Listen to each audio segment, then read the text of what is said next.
Do you think, sir, this money is enough, or this particular step is good enough to curb inflation, sir, which is well over two-digit mark, sir, hovering around 13, 14, 15%, sir? As far as the inflation is concerned, it is really, you could say, the back-breaking inflation, which has caused a lot of disruption in our supply chain system.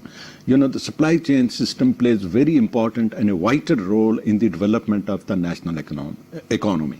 Economic growth, social sector development growth, it depends upon how active is your supply chain system is itself. Unfortunately, the economists, by and large, right from the very beginnings, they have been telling the government that you have to keep an eye on supply chain system, otherwise, in case of any disruption, as it is happening due to excessive inflation and the weak control by the provincial government, it might cause a lot of shortage and the culture of hoarding in this country, which very often happens, and that is what has happened now.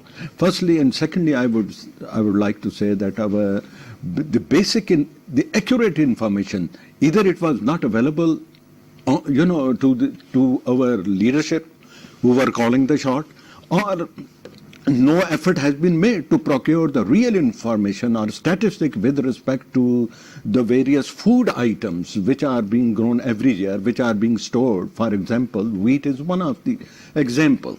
So, and thirdly, another disruption, what I would like to say, and it has been realized at many levels, that at the downstream level, the farmer who produces various items of the food is not linked in a robust manner with the supply chain system.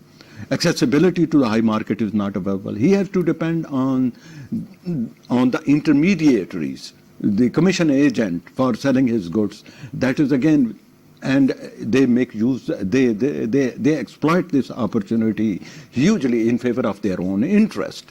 Everybody knows it. So these were the problems which remain unaddressed. As far as inflation is concerned, we all know very well that the economy, right from the very beginning, with certain steps taken by the government, has started contracting because of our taxation policy, which was not acceptable to our big investors and to medium investors as well. The government has its own compulsion because they made the decision. They took decision under the agreement made with IMF, and IMF is on agenda as well. But having said that, the agenda of IMF or World Bank, for that matter, is something which is good for you. I mean, they are giving you a roadmap to follow, through which you can achieve those targets which you have set for yourself. So let's, because when people blame IMF or people blame World Bank, you should not go and ask for money, number one. If you have, then you have to admit to those terms and conditions.